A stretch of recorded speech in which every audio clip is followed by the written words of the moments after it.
Welcome to Delightfully Dysfunctional, a podcast about navigating the emotions of the human condition and the challenges that come with it. I'm Kaylani Persian Mason, a psychotherapist and life coach with James Timmons, an ever-curious human. This is not a replacement for mental health therapy. Please seek out mental health care if that's what you're needing. This is an opportunity for self-healers to dive deep and understand more about themselves. I'm Kaylani, this is James, and you're listening to Delightfully Dysfunctional.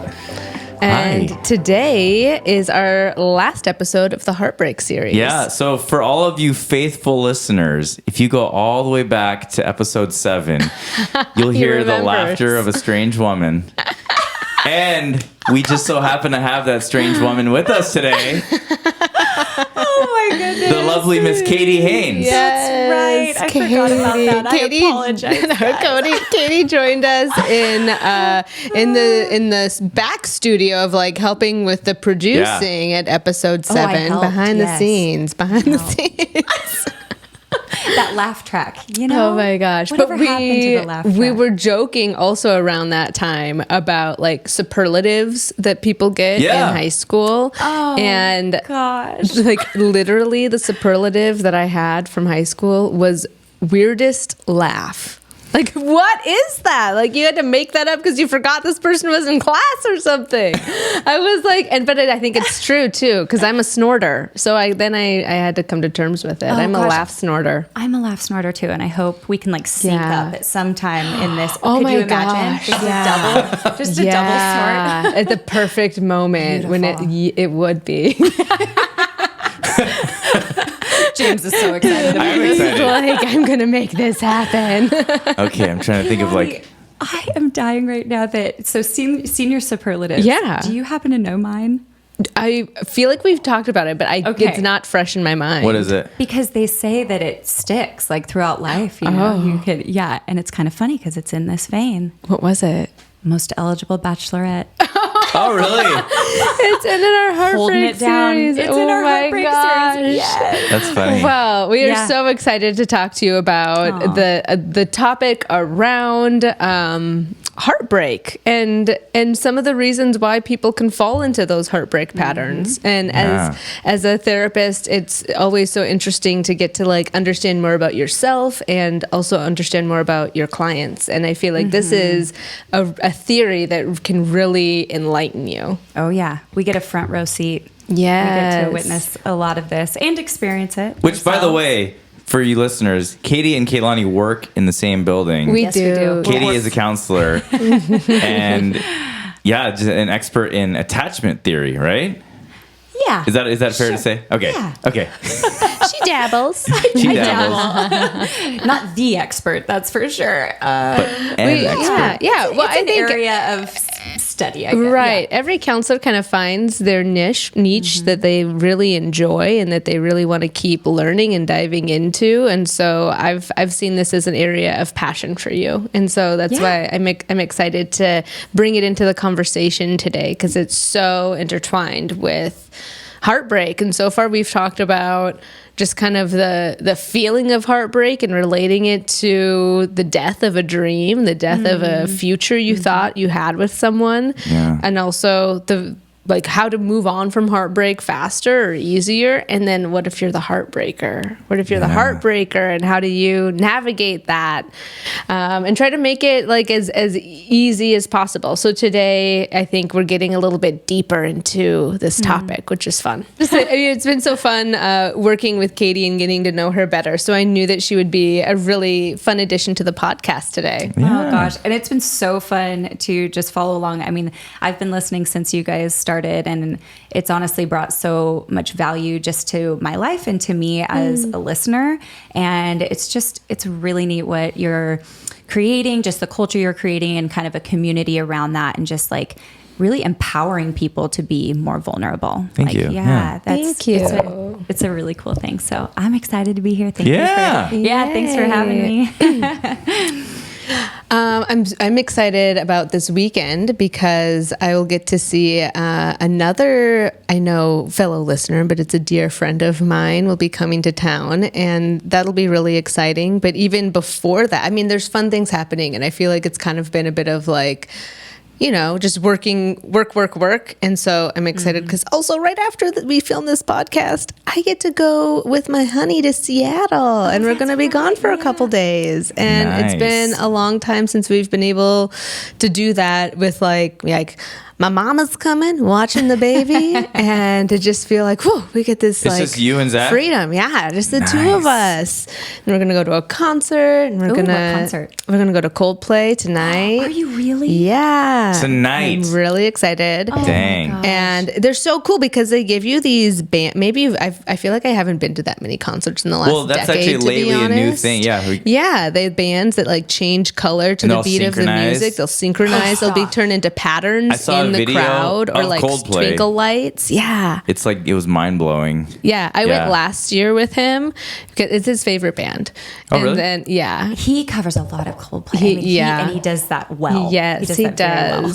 So that's so it'll exciting. be really fun. Yeah, I'm excited. Even talking about it now, it's like when you've had so much to work through in the week. Now I'm like, it's happening, you guys. It's today. It's the best part. So then, anticipatory savoring is what I call it. It's like my favorite part. Like, almost. Yes. So then you're like itching for this to be over. Yeah, let's wrap it up, folks. Wrap it up. I think we said the word attachment. We're done. Okay, cool. Yeah. Okay. Anyway. No, like my bags are packed, and I'm like, we're ready. Just gonna be running out of here. Yeah. So, anyways, I'm excited to get that quality time. Nice. Oh, good. QT with your QT. Oh my goodness. What about you guys? Do you have anything fun coming up on the horizon? Oh. I'm going to Cougars game this Saturday. Oh. Yeah, it's gonna be fun. So Nice. two ranked schools playing each other. You said in Who are we Pullman? playing? OSU, Oregon State. OSU. Okay. So Yeah. I was just at the Wisconsin game, which was very very exciting. And you're Yes. alumni, right? I am. I am a proud alumni. Yes. Go definitely. Cougs. Go Cougs. Yeah. Yeah. Is that the team you would typically cheer for? Or is it just like I'm a Fairweather fan. You know, like when they're doing well, I'll pay attention. When they're not. And people criticize me for being a Fairweather fan, but I'm like, why would you be anything else? I'm not going to stick with a shitty team. So I could never be the Fairweather fan because this is a little fun fact. I and 6 other gals, I want to say there were 7 of us that started the dance team at WSU. Oh, really? Which I just aged myself like unbelievably. But that's okay. Well, you're the youngest one. But No. we had to be spirited. You can't be fair weather. You can't be, it's like, you gotta bring the spirit That's all You the gotta way. stand by your man. You gotta stand by your man, baby. That's so good. Oh, I love it. Honestly, like I miss because no one has ever heard of St. Cloud State University in Washington. Sorry, say that again. St. Cloud State University. That's my alma mater for my undergrad. Like no one has heard of it. It's like I'm nostalgic for those moments because there's like that connection that you automatically get, and like right, like you got warm fuzzies when you thought about, especially in Pullman. Yeah, I mean, there's no other university like it. You're out in the middle of nowhere. It's nothing but college kids. Like I swear, you've had the same experience if you went more recently as someone that went in the 70s. It's like there's had that a common very bond. You have the smell of tequila. Right. So shout out if there's any listeners from STSU. Go Huskies. Are they the Huskies? We're the Huskies. Okay. Wow, it had to go there. I know. Jeez, sorry. The colors are red and black though. Okay, that's cool. That's closer. We're getting closer. We're getting warmer. Like We're a happy. sip. It's an in between. Yeah. Cool. Yeah, no, okay, all fairness, I have endured some awful years for, Cougars because my brother is alumni, so he forced me to become a fan. And I remember when they were ranked 3rd in the nation in 2003 in Apple Cup, they lost in triple overtime, and I had a panic attack that year. No, it was the following week. Game? Wait. Because I was so invested in that team. Oh, and wow. that was the only time I've ever had an anxiety attack in my life. Okay, And it James, was about the game? that is not a fair weather fan. That's not a fair weather fan. So you were saying that you were the dance team, like the founding members of the dance team. Oh my gosh, yes. Humble brag here. Oh my goodness, so exciting. So you were just saying as we had some technical difficulties you were fixing, but since like you were 3, which I did not realize. So what is your favorite kind of dance? Ooh, that's a good question. I would say like lyrical.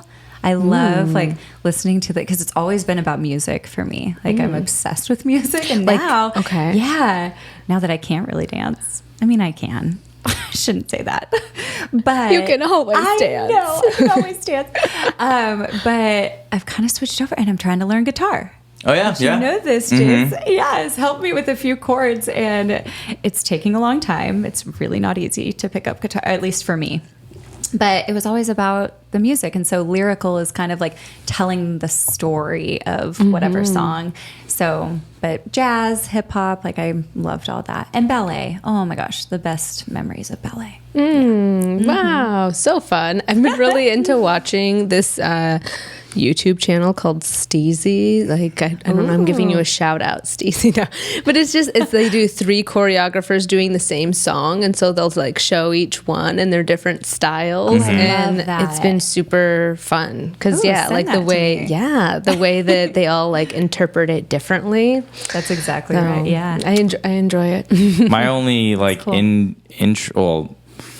my only fascination, not fascination, this is the wrong word, but I'm obsessed with flash mobs is what I'm trying to say. Oh, okay. So I used to sit for hours on YouTube and watch flash what mobs. I'm trying to say is I'm obsessed with flash mobs. I need to get it out there. Yeah. So if you ever want to choreograph a flash mob, I'm all in. Really? Have you you've partaken in flash mobs? No, never. No. I haven't either. I wouldn't, and I totally would. Oh my so gosh. here, the seed has been planted. Okay. Yes. But there's always the one person to start it. That's the most like confident person in the world. That's kind of you. I feel like you have a natural confidence. Okay. Yeah. If I'm drunk enough. Yeah. Well, that's happening. Okay. Let's do that. We're going to do this. Oh my gosh, the leader of the flash mob. But it's only the 3 of us. It's like a super Everyone else is like underwhelming. Yeah. Underwhelming flash mob. There's a fine line between flash mob and just a group of high people. The 3 of us at like Columbia Center Mall. Yeah, for Christmas. This picture, like in our heads, we think it's really good, and everyone else is like, "What's happening?" Oh wow! Coming soon to you. Don't be surprised. So last weekend, another like really cute, fun thing that I did with not one, but 2 groups of girlfriends. I don't even know how it happened, how we coordinated, was we had like nostalgic movie time. Oh, it was so cute. And so we watched The Parent Trap. Oh my gosh, it was so good. It was so fun. The Lindsay Lohan version of my childhood.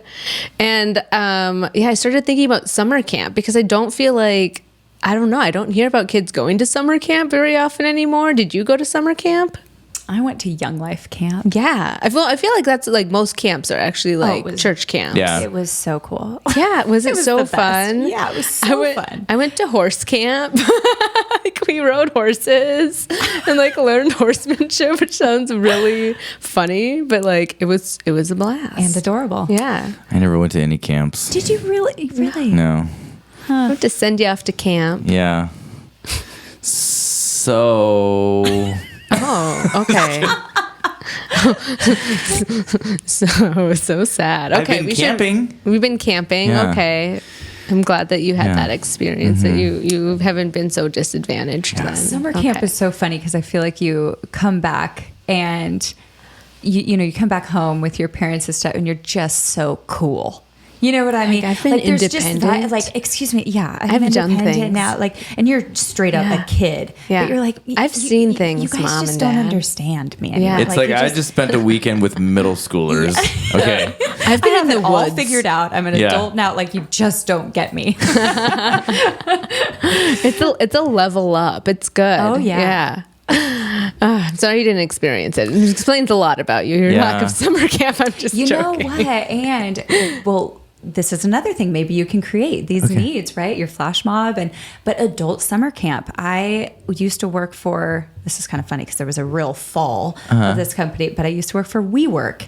And every summer they had this massive summer camp of all adults. And it was so fun, but it was like, that was the vibe. It was like, I feel like that just could go, a huge party. that could go south really easily. Oh, and it did. Okay. And it did. Okay. Yeah, every year without fail. Because I'm like, cabins and happens. bunks with a bunch of adults. And you infuse alcohol. And if it's like a big group, I mean, I'm all about this idea. I mean, now is this Burning Man? Are we just talking about like... There was a lot of similarities to Actually, Burning yeah, Man. I guess I have been to summer camp at the Gorge. I'm going to a 1-week training in October, so it's like nerdy adult summer camp. Well, that doesn't sound as cool. No. I have You to just sleep in gotta a bunk bring- bed. There you go. You got to bring the camp vibe. Yeah, your Believe in you, psychedelic Kehlani. camp. Well, That sounds like a blast. It's psychedelic assisted therapy training Oh man, with a bunch of nerds. with nerds. Yeah. It's gonna be that it's gonna sounds be like a good time. Yeah. Pack me in your suitcase. It's gonna be amazing. It sounds like it could be a weird time though. I hope so. I hope that for you. It's gonna be a little of everything. Oh boy. Kenny's gonna come back with a new tattoo. Oh my goodness. Really go I off the hope deep end. not. I hope not. Okay, we gotta dial it in, Yeah, folks. yeah. We're being willy-nilly. This is so fun.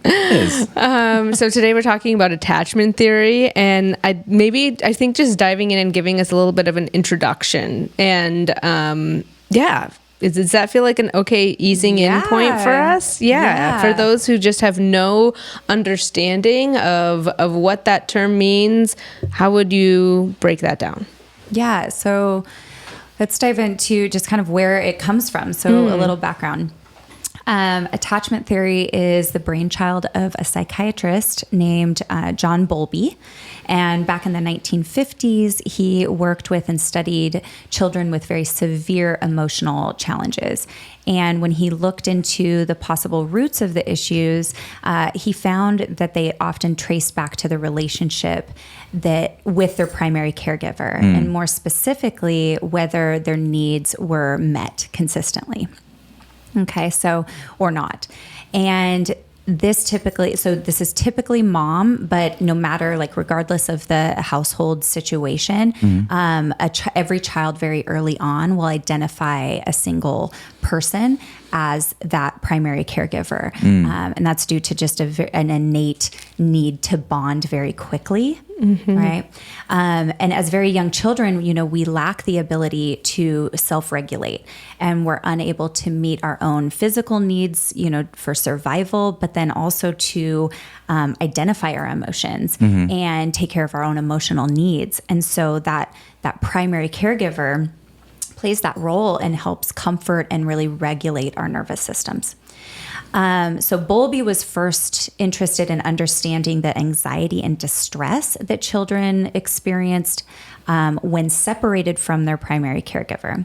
And his theory was tested in using what's known as the strange situation. And children's responses to their mother's presence and absence, as well as that of a stranger, was recorded. And I've heard of some other branched out experiments of just a mother with the child, and they're more engaging with them versus that flat affect and how the child will respond.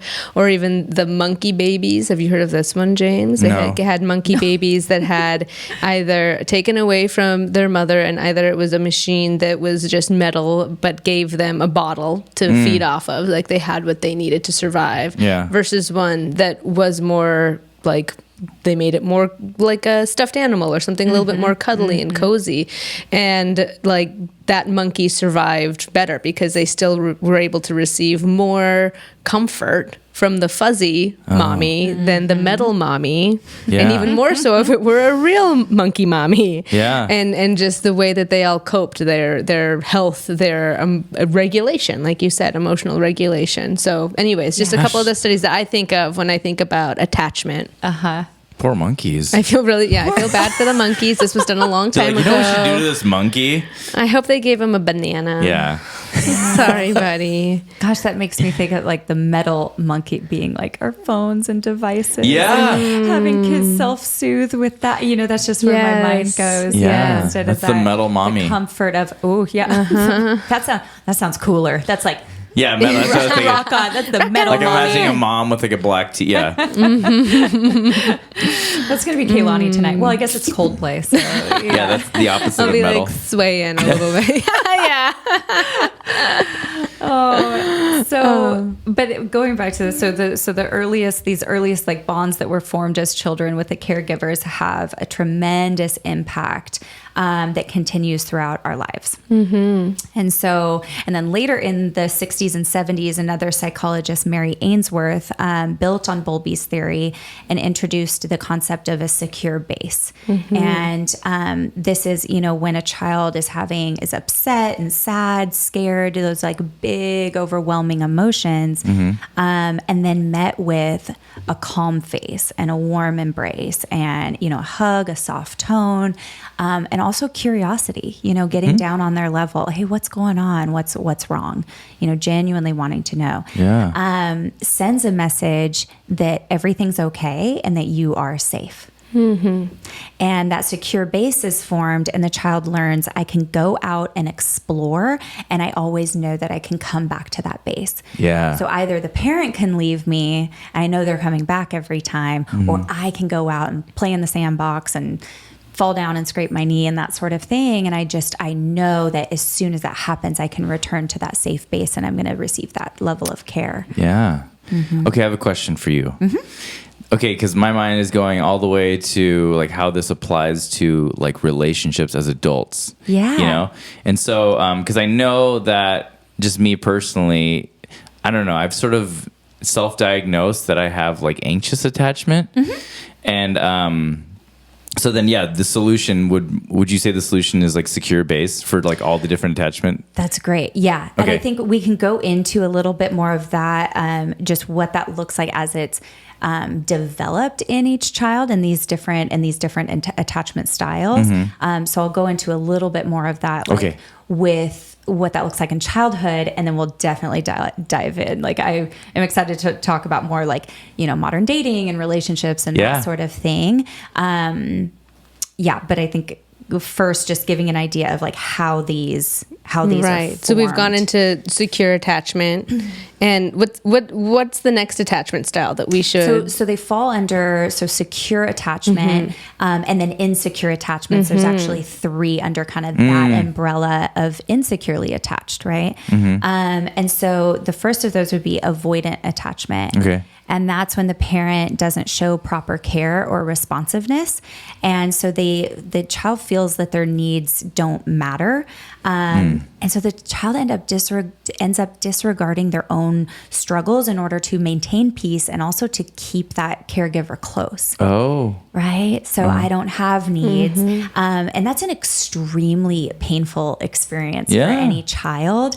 And then they tend to like mute that pain by convincing themselves that they don't really have needs, which you can understand, if I just pretend I don't have need, right? That can create a real disconnect from your own feelings. Yeah. Right. So there's a real suppression and like a fear of rejection or disappointment from their caregiver. And I feel like there's a lot of people that I've either have worked with or even just had conversation with, and when I can tell they're not able to really identify what they need or what they want, it's like a skill that very much needs to be practiced. And It doesn't coached. feel and coached. Where Early they don't like show up for themselves, or I think they're just not even sure what they feel about something. There's such a disconnection. Yeah. Yeah. And so it feels uncomfortable because might be that fear of rejection. It comes up so quickly to not even be able to have that soft space within yourself to sit with how you feel. And it makes sense that the emotions would be so confusing. Right. Like, of course, they're going to be overwhelming and confusing when it's like, I don't know what they are. No one was there to really attune to them. And and help and coach and go, oh, this is what you're feeling. And it's going to be okay. These feelings don't last forever, that sort of thing. So I'd imagine in an adult relationship or a romantic relationship, they might also struggle then to be vulnerable and really like get things to a deeper level. You got it. Yeah. Because like they were so used to being like neglected and never given a safe place to be vulnerable, right? Yeah, it's kind of become their norm. And I feel like I often talk about like it's this well-worn path and it feels familiar, but that doesn't mean that it's safe or healthy, right? I feel like that's that's a lot of the way that I word it a lot to clients. So, and this is me observing, like not understanding or trying to understand. So would you say like this type of attachment,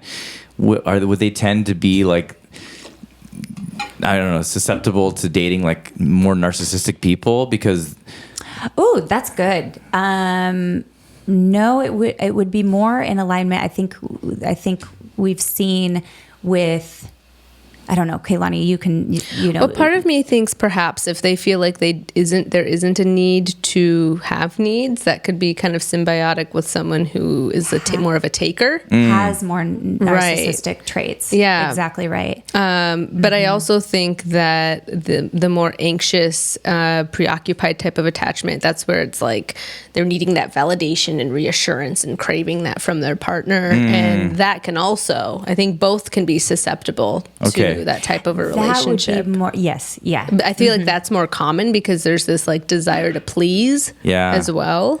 Well, so then their well-worn path would be to like gravitate toward people who are not going to really like affirm them, or the opposite, because they're probably not. They might feel like a secure base might be weird for them. Oh, I think for both. I think both would find it uncomfortable. How do I prove my worth and overfunction if all your needs are met? Yeah. And how do I? Yeah, I think for both there would be some level of discomfort.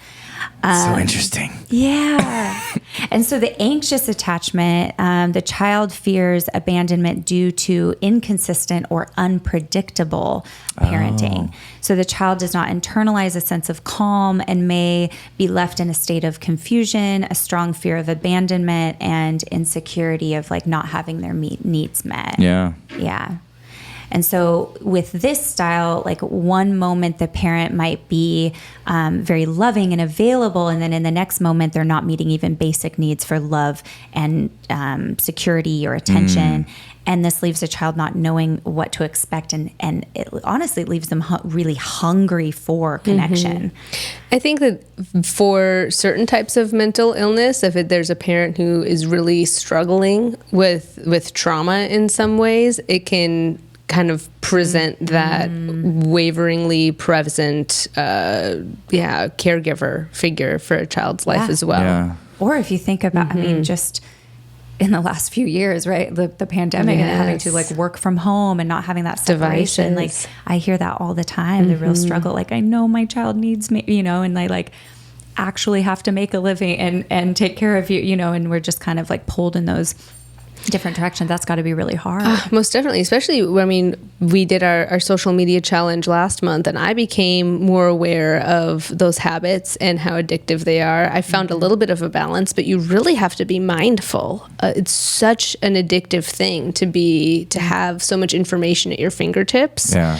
And I'm just... It is concerning because I recall even conversations with kids at the elementary school I worked with several years ago, and them saying like, all my mom or dad cares about is their phone. And like kids were feeling lonely. They were feeling discouraged. They were wanting connection.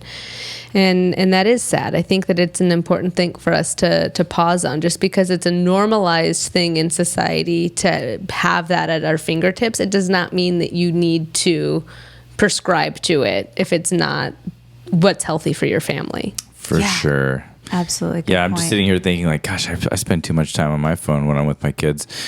But they also spend a lot of time on my phone. So it's good. I think it's about balance. Like we can't banish technology, and I don't want to say that it's like, oh, bad things have happened from it. Like I think way more good has also come, right? From cell phones? From technology, from the ability to communicate. On the fence on that one. I just remember the world being a better place in the 90s before the internet. Oh God, do you remember that? Yeah. I do. I get nostalgic about it. Like that's part of like why I enjoyed watching the old movies. I'm like, a phone with a cord. I know. Landline.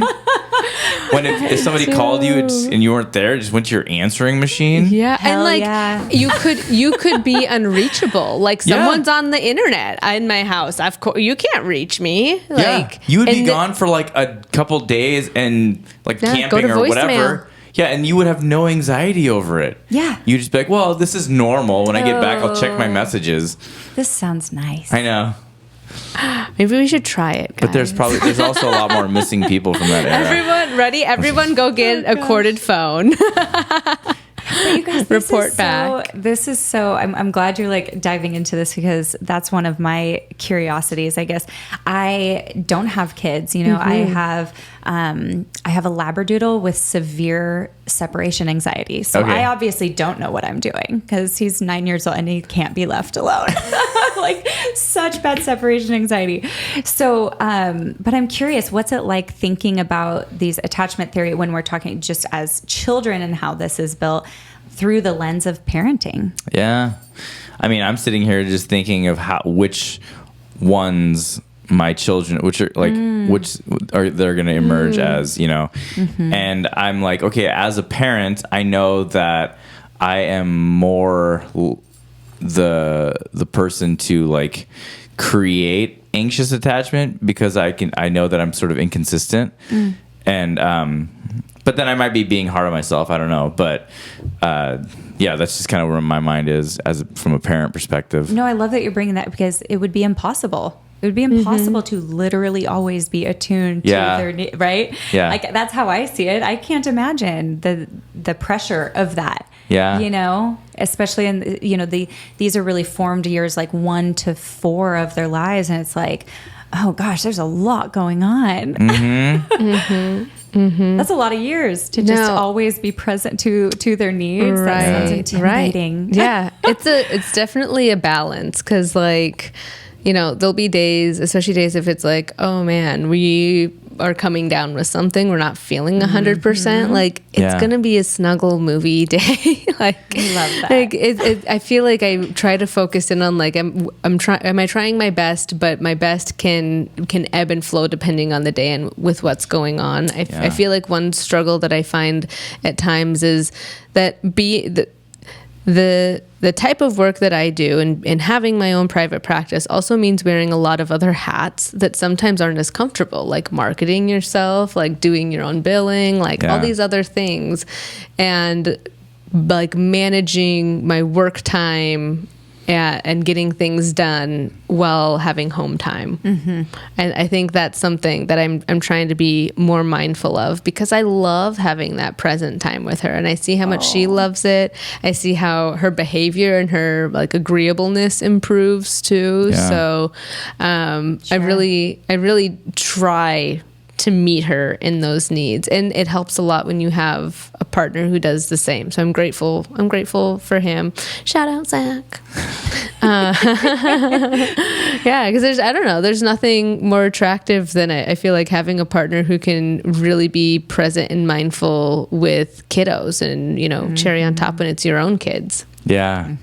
The thing I think I'm excited for you guys about with like Priya and Oakley is that you guys have like a culture of like compassion and like grace. So like the best I can hope for with my kids is that they'll sort of have that grace, and that's almost like a weapon, like to protect them, you know, because if you put so much, if you bank on your parents as being like the deliverer of your whole life, your childhood. I mean, parents create a lot of trauma, like unintentionally a lot of times, but if they're like your whole deliverer, then I feel like grace will protect you from that, like compassion, because it's like, well, they're people too, you know, and most of the time parents are doing their best. Sometimes you have to remind the kiddos of that too. Like Oakley's getting to an age where I'm like, hey buddy, like, but like you guys, we have feelings too. Like, or, you know, like let's look at it from this other perspective. Cause but you guys have like created like that culture where when he's here, he knows that that's kind of the expectation. There's a lot of building safety and conversation that is really important to both of us.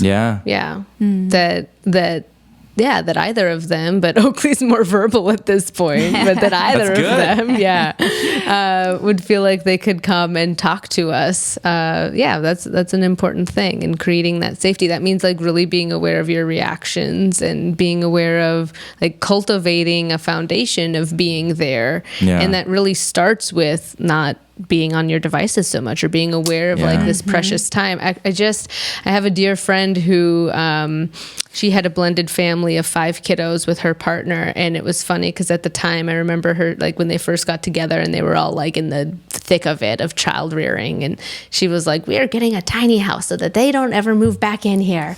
Like once they're gone, it's just going to be us. Just won't be an option. Since then now, like as each older kiddo has left the house, they have now 4 foster kids that are like all under the age of like 6. And wow.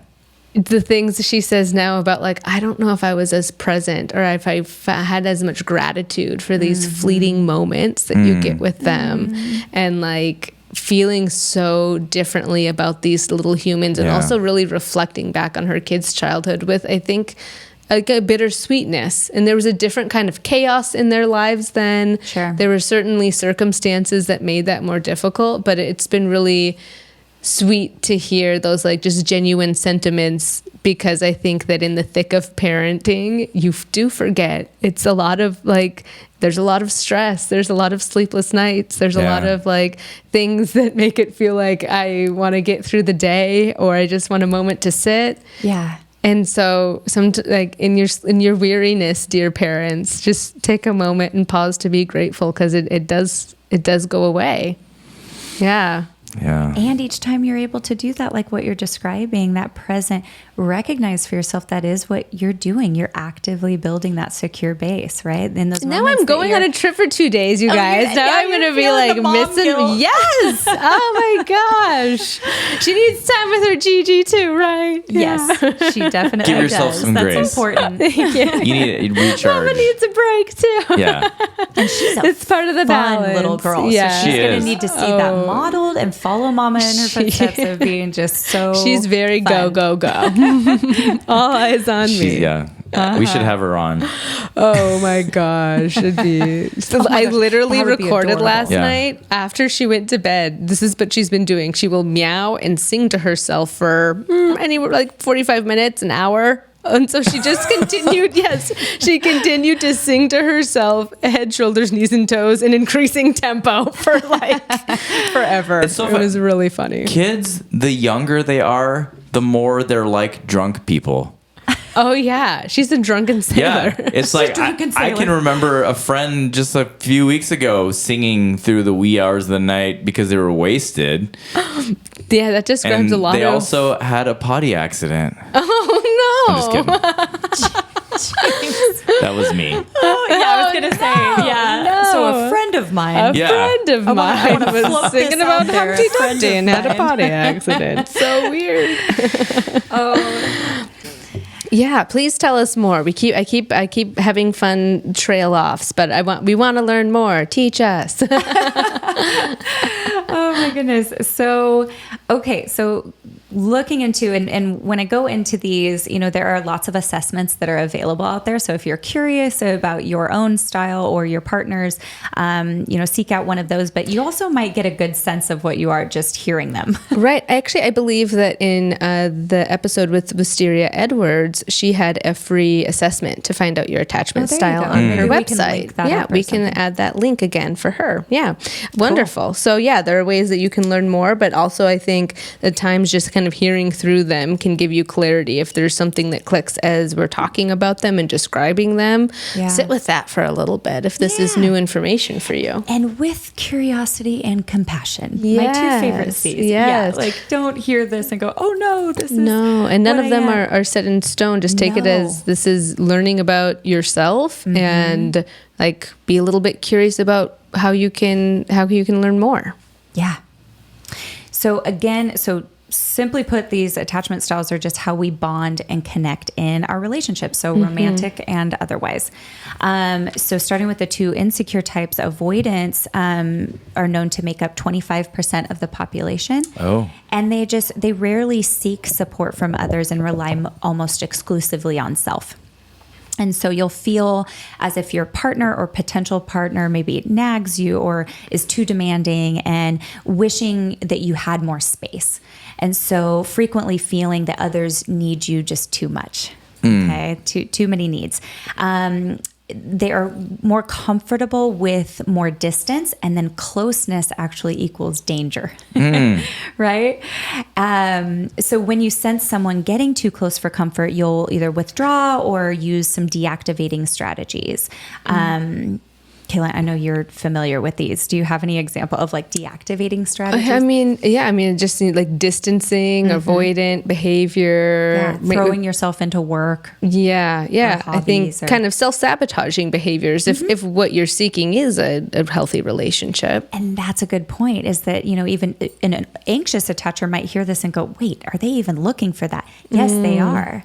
They are. But this is what it looks like for them. Right. And you have to kind of keep that in mind, that closeness equals danger. That's the opposite for an anxious attacher. Right? I am reflecting back on some relationships right now. And I'm like, I'm seeing things differently. Yeah. So these, if they feel you getting too close, they may break it off entirely. So these are kind of your ghosters, right? Okay. In the dating. So then are these the people who are like, you're too good to be true or something, Could be like that could be maybe a trigger or something where it's like, oh, I can't trust this, that sort of thing. But again, when we think about ghosting in that, with this lens, it's like they always, they kind of mastered dealing with their emotions or whatever, just entirely on their own. So they're not going to engage or maybe even have the tools to do that oftentimes, and just might get overwhelmed and go, this obviously isn't it if I'm feeling this way. And then just I could see an avoidant and an anxious attachment getting together. Oh, and they do. And then having the opposite. Yes. Yeah, because the anxious person be like, where did you go? And the avoidant is like, anxious avoidant dance. Yeah. Yes, the dance. So many toxic relationships. And the fun thing is, as we talk about this, obviously we're showing, that secure attachment and moving towards that is the healthiest and, by far. But also it's not what, movies and the TV shows that we love and everything that we're attracted to, the songs we love about this. No, there's the drama. More of the drama of these two things, right? And the best memes.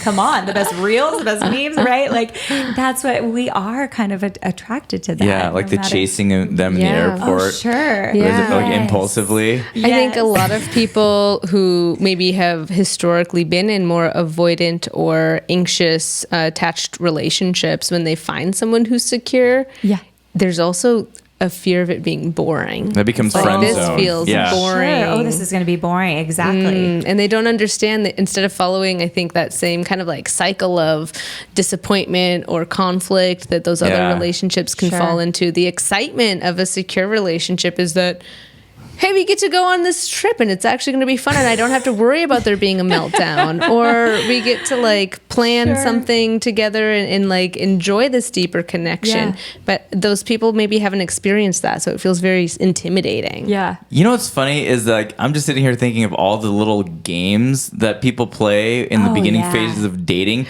that really like plays into so much of this. Right, and that unconsciously. Yeah. That's good. That can really point you to, is there an anxious anxious and avoidant, kind of back and forth that's happening. It's so funny when you said that though, because all of the movies, when you said they're like running after, chasing through an airport, and it's typically the male, in that dynamic that's doing that. But actually, men are far more likely to display the dismissive avoidant, also referred to as like rolling stones. And they're more likely to be that, not that anxious attachment, right? So it's kind of funny. It kind of plays that, we can think of a million movies where that's happening. Yeah. So that's kind of like the expectation, but really it's far more men that are in the expectation does not meet reality. Well, that's what all the anxious attachment women want. That's what sells the movie tickets. Like, I want a man to chase after me. You're exactly right. But yeah, secure attachment, friend zone. But see, like, okay, when I am like talking to a girl or something, I know that if I like text too quickly, that's going to be like a turn off or something. So you have to almost like deliberately ignore them. And I think that women have become more fearful of commitment too. And there's, I mean, definitely. And there's a lot of factors that we could go into the why behind that. But everyone all around is waiting to be in more committed relationships until they're older, more than any other time in history. Yep. Wait, say that again. That last part. That people are waiting later to get married or to be in more serious, committed, long-term relationships. There's a lot more of like kind of dating or even youthfulness. I feel like youth has been extended in some ways too. Yeah. And like people not wanting responsibility the same way as previous generations have. Yeah. Oh, absolutely. I feel like we're aging slower though too. I hope so. I feel really want to have fun for longer. Yeah. Like, and not age. In mentality or also in like my girlish good looks. Katie, you've given us a foundation of like what seeds are planted for people to kind of create that attachment style that we may be completely unaware of. And we've already dabbled a little bit into what types of adult partnerships might come up. But tell us a little bit more, break it down for us a little bit more there, if you could. On the adult, So what that looks like. So we went into kind of that avoidant and how that presents later in life. So the anxious is known to be about 20% of the population. And these can appear overly emotional, often wanting others to prove their love and commitment and need more reassurance, often feeling nervous about being separated from their partner, worried that their loved one maybe isn't as invested as they are.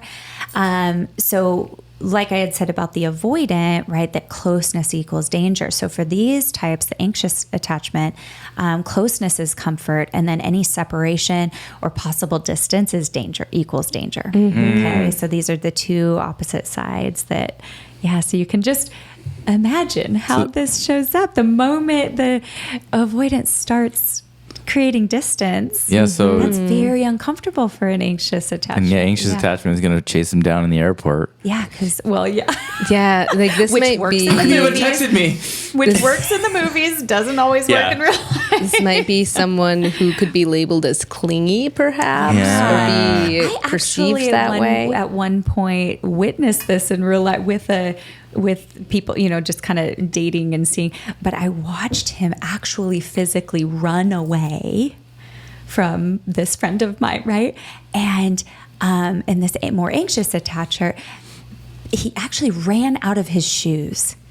And this more anxious attacher literally picked them up and ran after him. I was like, oh my gosh, I've never witnessed anything. She ran after him? Yeah. Like he forgot his shoes, but it's like, no, in that moment, like Cinderella. He really needed to. He is Cinderella. That's right. Cinderella. Yeah. So romantic. Oh my Except gosh. in stinky, dirty slides. Did Cinderella wear Crocs? Yeah, we're going to start labeling these fairy tale relationships. Yes, that makes so much sense. It's funny. I don't usually watch reality shows that much, but I started getting into Love is Blind on Netflix. Yes. I can't. Go ahead. I know. I don't know what happened. I've been so like not into it for so long, but something happened. I was whatever. And now that's all of this is coming up, and I'm like, that's such a whatever thing to do. Fun, should we just like watch a few episodes of it and then give like our commentary? Yeah. We just roll this into like watching bad reality and giving a recap. Yeah, no, that can be really fun. Yeah, with every TV show, every movie, there was so much of the anxious avoidant combination showing up. Dang, that would be interesting. Well, I think this can give everyone a new lens to kind of take that all in with, right? Yeah. And so with that, we talked about dismissive or the deactivating strategies that an avoidant can use. Well, when anxious attachers start to feel that distance, they can go into protest behaviors. And those can be very like well-intentioned, but they're also total relationship killers. What is it? Sorry, go ahead. Yeah, examples of that might be like looking for reasons that maybe they are being dishonest or seeing someone else right early on in a relationship. Projecting. Yeah, and like being angry or noticeably pouting when when their partner is not being attentive enough. And the examples I'm giving here are pretty tame, but these can be really big emotional displays. Yeah, that, it's kind of like, then I'll get this attention that I'm looking for. There's these special sensitivities that really can get bumped. Mm. And with anxious attachment, more women tend to be this style. And they're also known as open hearts or love addicts, as opposed to the Rolling Stone. Yeah. Yeah. They have such fun names. That is a good. Doesn't sound Love like a Addicts good time. opening for the Rolling Stones. Oh my gosh! Yeah, maybe your new band, Metal Mama. Dang. So then the third of the insecure attachment styles is called the fearful or disorganized. And we won't go too much into that just for time, obviously. But that's about under 5% of the population. And it really stems from intense fear. It's often a result of childhood trauma, neglect, or abuse. And they are just on a high level. You can kind of consider that the combination of these two insecure types. So these types tend to believe that they're unlovable and generally don't trust others to support and care for them. So, yeah, I know so many people who can independently do really well, and I think in relationship, some of their unresolved issues with their attachment can really come up and feel very disorienting. Oh, yeah. And just kind of reflecting on some of that is coming up for me too. We learn so much about ourselves within partnership with someone, and sometimes what we learn is overwhelming. Oh, yeah. Yeah. Or maybe a guarantee to be so. Yes. Wow. We have learned so much. What tips can you give for people if they're trying to heal from their attachment, if they're trying to improve that? And kind of move more towards a secure attachment. Yeah. They're wanting to improve that mindset. Yeah. And I mean, so with secure attachment and moving more towards that, just keep in mind that these are known to be the happiest in relationships. And all the studies show that they have healthier lives overall, happier, warm, content, right? They're able to form and keep deep and meaningful relationships, and which leads to physical safety and like long-term well-being.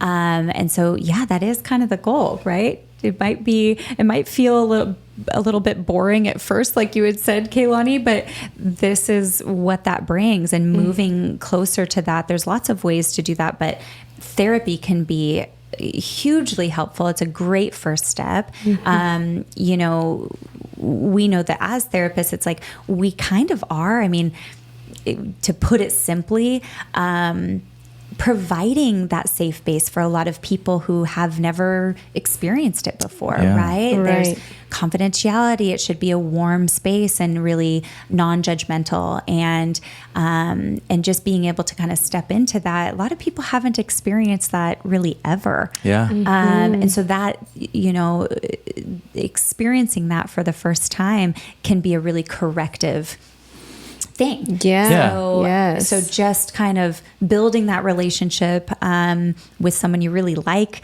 that you want to go talk to, that sort of thing. But then you can also say, hey, this is what's happening in my relationships, and these are the relational patterns I'm in, and maybe you could like help me, navigate some of that.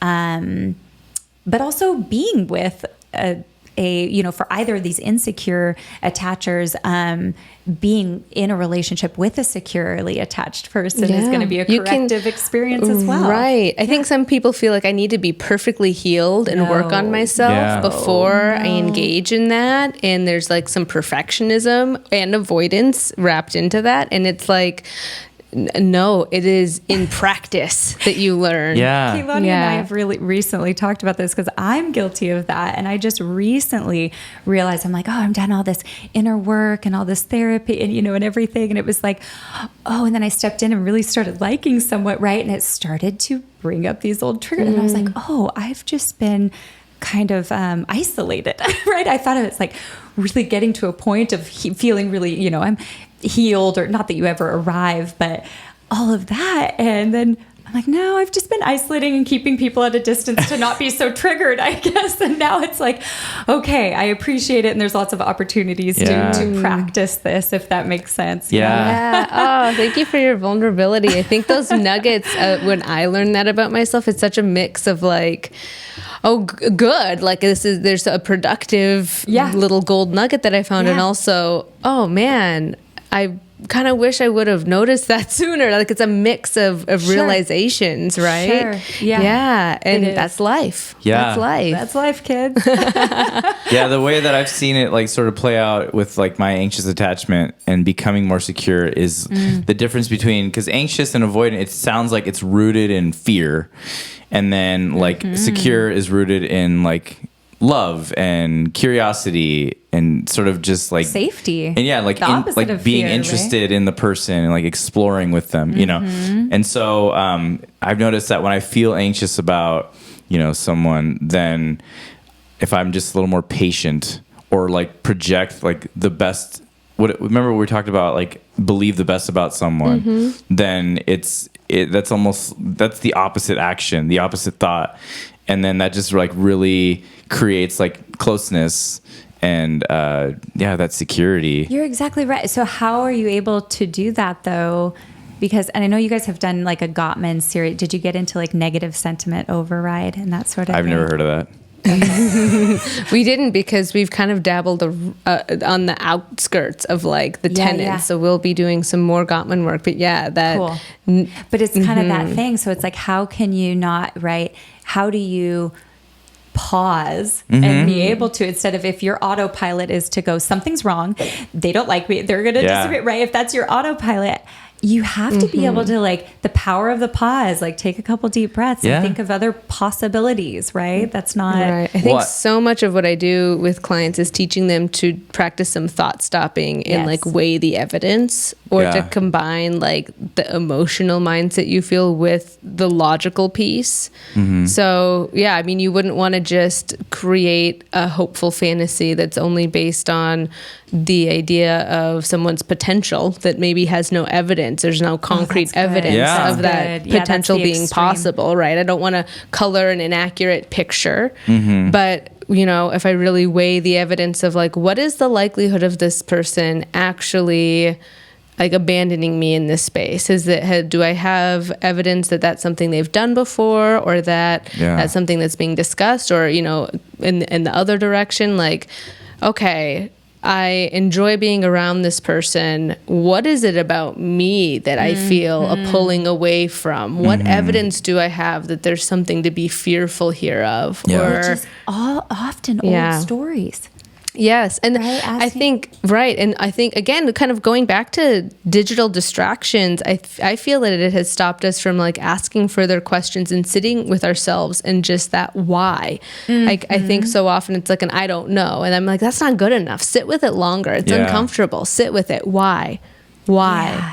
And you'll get to it. Yeah. So find some moments with yourself if you're noticing this. And what I tell my clients is pay attention even to where you feel it in your body when you think about, if it's an avoidant attachment, when you think about becoming closer to someone, where do you feel it in your body? Where is there resistance? And when in your life have you felt that way again? And it is really interesting, the stories of connection that come up. Absolutely. There's some story from childhood of when they felt that need to pull away out of fear, or a previous relationship, because that can shift within unhealthy relationships, can adjust our attachment as well. Complex trauma, like being affected. So I think this insightful information is just really giving opportunity to like lean in. How can you learn more and be gentle with yourself and others? It's been so good. This is so good. I'm so interested in all this stuff. Yes. Getting in tune with the body is a huge piece of it, for sure. We are one organism. So we're going to notice those emotional cues play a role in our physical body too. Yeah. Yeah. Oh, such a fun conversation. This is another resource that we wanted to provide. It's called The Power of Attachment, How to Create Deep and Lasting Intimate Relationships by Diane Poole Heller, PhD. And so I'll show that book. This is one of my favorite attachment books that I enjoy sharing with clients. I think, was there another one that you've mentioned as well? It Didn't Start With You. It Didn't Start With Mark You. Wolin, and then Attached by Amira Levine and Rachel Heller. It's just called wonderful. Attached. Yes. And that one's fun because it kind of goes into like dating stories, so you can really relate. And I do believe it has a assessment for you and your partner in the beginning of the book. So that sounds like a great one too. Yes, wonderful. And how can people find you if they're wanting to work with you? If they've gotten a feel or a sense for you for today, how can they find you, Katie? Well, I love working with this. I love working with relationships, times of transition, all that good stuff. I see all individuals and ages 15 and up. My website is Katie Haynes. So it's HAYNES .co. And then that is also my Instagram. So at KatieHaynes.co. Wonderful. We'll make sure to link her information in the description. We are so grateful that you could join us here today. It was so much fun. Deep gratitude to you both. Thank you so much. It was such a good time. And thank you so much for listening to Delightfully Dysfunctional. We love being able to dive into these deep conversations, but to bring some levity and some realness to it. It is so much fun. So thank you so much for sharing this space with us. Don't forget to like, subscribe, comment, and share with a friend. And also, if there's any advice that you're needing, we would love to be able to provide that to you. So we will also include the link to share some advice. And we'll see you next time. Bye-bye. Goodbye. Bye. That was